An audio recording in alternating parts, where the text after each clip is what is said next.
అరుణాచలం తిరుమన్నామలై ప్రదోష కాలంలో నిర్వహించే నందీశ్వర పూజ అత్యంత విశిష్టమైనది. ప్రతి త్రయోదశి తిథి నాడు సాయంత్రము 4:30 నుండి 6 గంటల మధ్యలో శివునితో పాటు నందీశ్వరునికి జరిగే ఈ పూజలో పాల్గొనటం వల్ల సమస్త పాపాలు తొలగిపోతాయని భక్తుల విశ్వాసం. ప్రదోష సమయం అంటే ప్రతి నెల శుక్ల పక్షము కృష్ణపక్షాల్లో వచ్చే త్రయోదశి తిథులలో సూర్యాస్తమయం సమయాన్ని ప్రదోషకాలం అంటారు. ఈ సమయంలో శివయ్యను పూజిస్తే విశేష ఫలితం లభిస్తుంది. నందీశ్వర అభిషేకం ఏంటంటే ప్రదోష పూజ సమయంలో గర్భగుడికి ఎదురుగా ఉండే నందీశ్వరునికి పాలు, పెరుగు, పంచామృతం, విభూతితో, పసుపుతో, గంధముతో అభిషేకం చేస్తారు. రాజగోపురము ఎదురుగా నంది ఉంటుంది.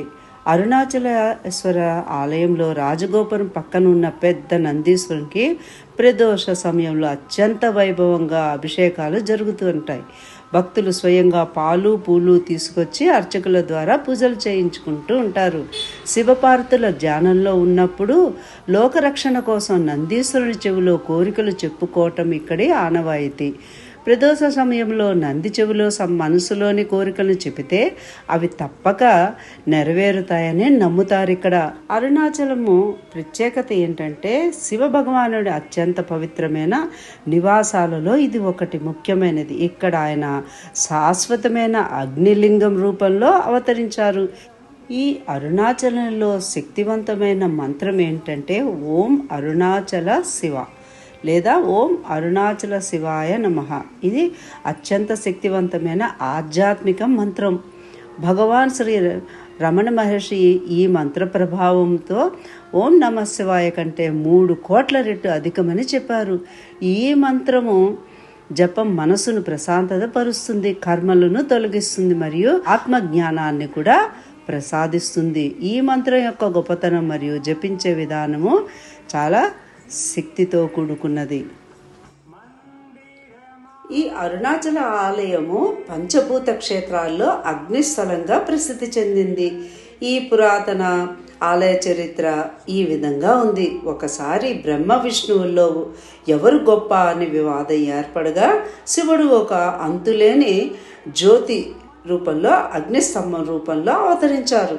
ఆ జ్యోతి యొక్క ఆది అంత్యాలను కనుగొనడానికి బ్రహ్మ హంస రూపంలోకి పైకి, విష్ణువు వరాహ రూపంలోకి భూమిలోకి వెళ్ళారు.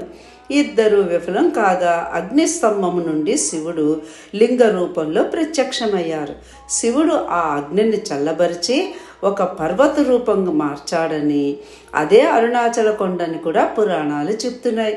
ఇక్కడ అరుణ అంటే ఎరుపు లేదా అగ్ని అని, అచలం అంటే కలదని, కొండ అని అర్థం. ఈ ఆలయ నిర్మాణం శతాబ్దాల నాటిది. చోళులు, పల్లవులు, విజయనగర రాజుల కాలంలో ఈ ఆలయం మరింత అభివృద్ధి చెందిందని. గిరి ప్రదక్షిణ ఇక్కడ చాలా ముఖ్యమైనది. ఈ పవిత్ర అరుణాచల కొండ చుట్టూ కాలినడకన ప్రదక్షిణ చేయటం అత్యంత పుణ్యప్రదంగా భావిస్తారు భక్తులు. దీని దూరం దాదాపు 14 కిలోమీటర్లుగా ఉంటుంది. పౌర్ణమి రోజులలో లక్షలాది మంది భక్తులు గిరి ప్రదక్షిణ చేస్తూ ఉంటారు. కార్తీక పౌర్ణమి నాడు కొండపై భారీ జ్యోతిని వెలిగిస్తారు. దీనిని మహాదీప జ్యోతి అని కూడా అంటారు. ఇక్కడ ప్రదోష కాలంలో నందికి అభిషేకము ఇంత అద్భుతంగా జరుగుతూ ఉంటుంది. ఈ అభిషేకాన్ని చూస్తే సమస్త పాపాలు తొలగుతాయని భక్తుల ప్రగాఢ విశ్వాసం. ఓం శ్రీ అరుణాచలేశ్వరాయ నమః. ఓం నమః శివాయ.